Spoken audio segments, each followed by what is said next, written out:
Hello everybody, welcome to another video, another talk. Happy to see you again, and if you are new, I'm happy that you are joining in. The topic of this talk is compassion. Where does compassion come from? Compassion comes from love, from true love. If you feel compassion, if you have compassion for others, for humans, for animals, for plants, for the creation,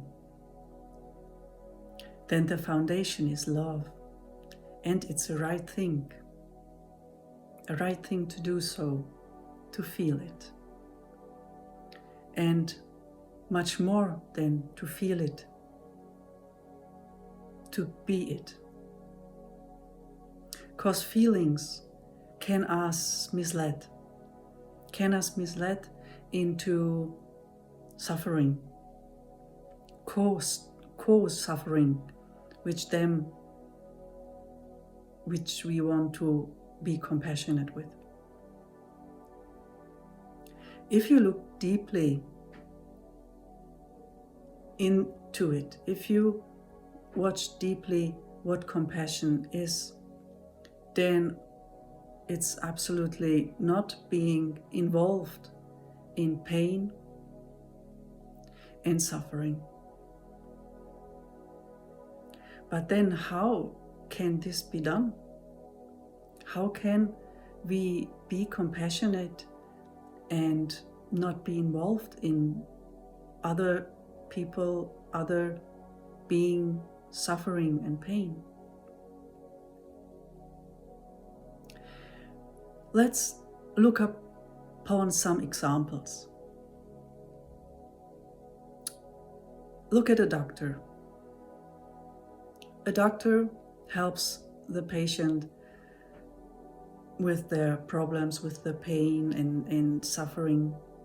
And to do so, they have to be professional, to look upon the things they see and make decisions. And decisions, professional and good decisions from a doctor, can be only made if they are not involved in their pain and suffering.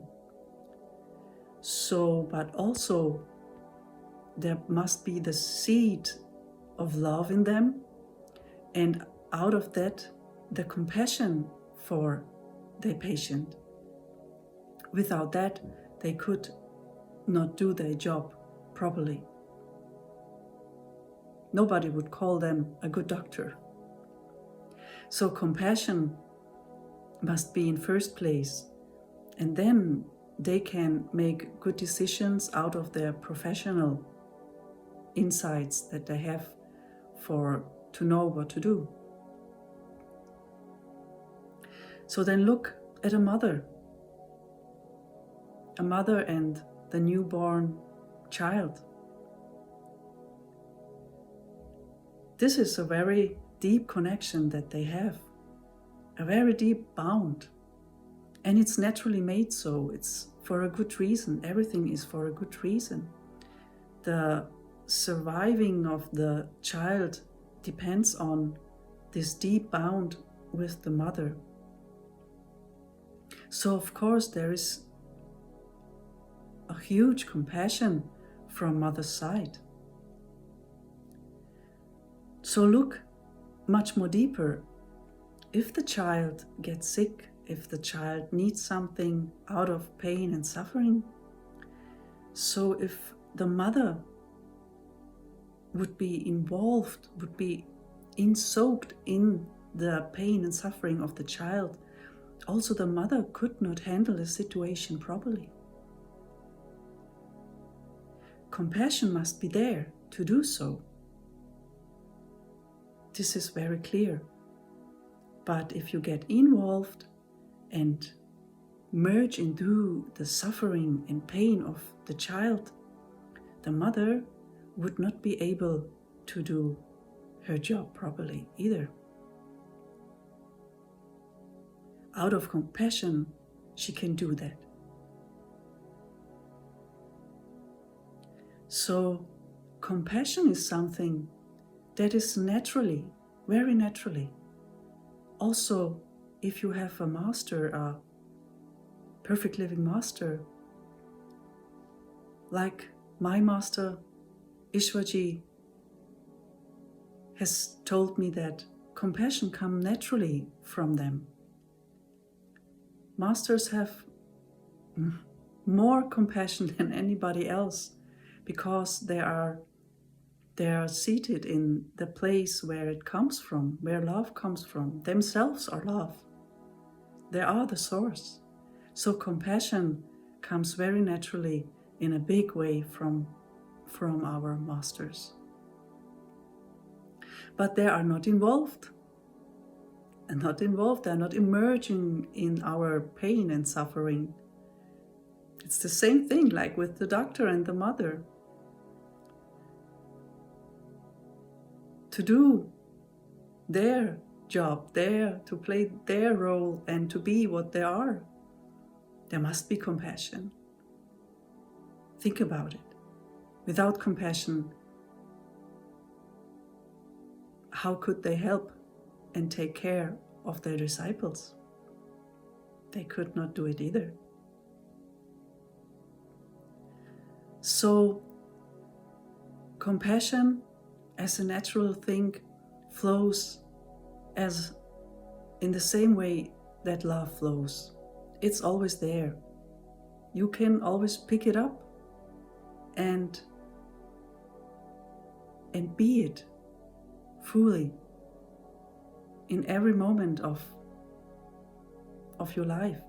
Be love, be compassion. For that reason, it's so important to be aware that suffering and pain are not the same than compassion. But compassion must be in first place, that we can be aware that there is pain and suffering in others. And then we can act and make good decisions for others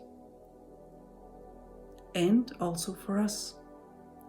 There is not only to look upon others, it's also to be compassionate with ourselves.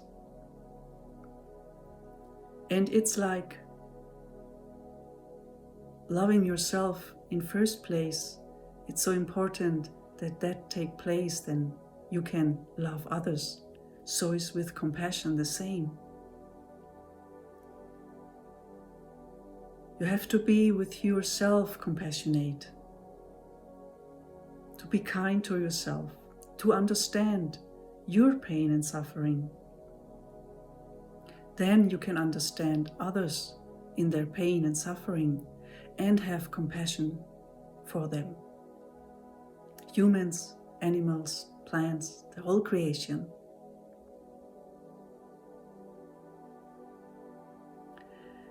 So I hope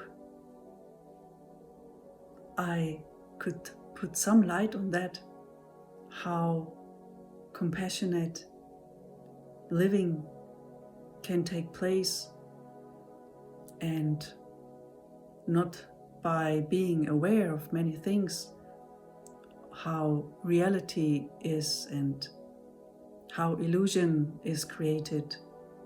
We should not live like stones. It's not that. Compassion is made out of love. And so be love and be compassion. Thank you for listening. Goodbye, till next time. Thank you, Master.